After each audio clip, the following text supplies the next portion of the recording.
Panji Semirang. Hikayat Panji Semirang merupakan sastra Jawa klasik dari era Kerajaan Kediri.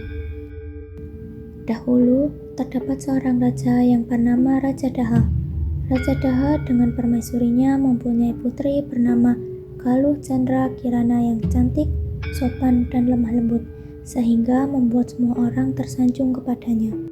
Lalu terdapat seorang putri lagi bernama Galuh Ajeng, keturunan dari Raja Daha dengan selirnya bernama Paduka Liku.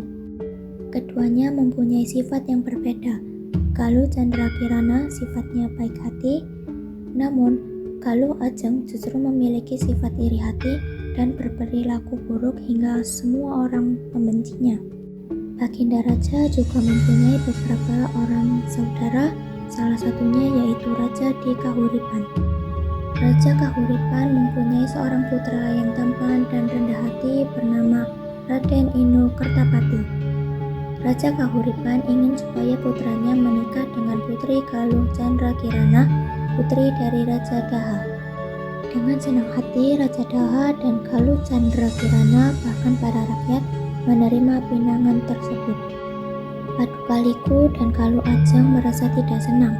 Timbullah maksud jahat untuk menyingkirkan permaisuri dan Galuh Chandra Kirana agar ia dapat bisa menggantikan kedudukan permaisuri dan putrinya yang dijodohkan dengan Raden Inu Kertapati.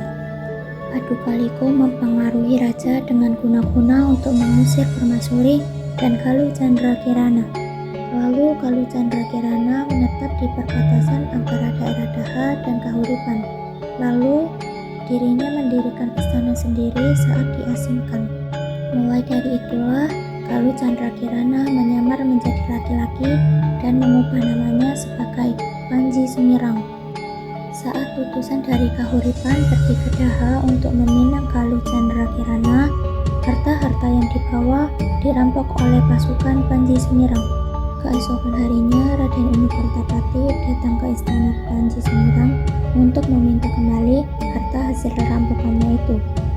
Lalu Panji Semirang mengembalikan harta rampokannya, namun hatinya sakit karena mengetahui bahwa yang akan menikah dengan orang yang dicintainya itu adalah saudaranya, bukan dirinya.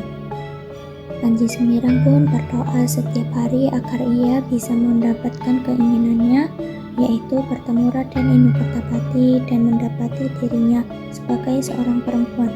Panji Semirang pun dibantu para dayangnya bergabung dalam kelompok pengamen bernama Kawuh Warga Asmara dan memilih untuk merantau ke berbagai kerajaan. Suatu hari dia menetap di kerajaan Kagelang dan bertemu dengan Raden Inu Kertapati yang kebetulan juga sedang berjalan-jalan untuk menenangkan pikirannya karena tidak senang dengan hubungannya dengan Galuh Ajeng. Dan akhirnya mereka pun melepas rindu dan rasa cinta kembali tumbuh di dalam keraton.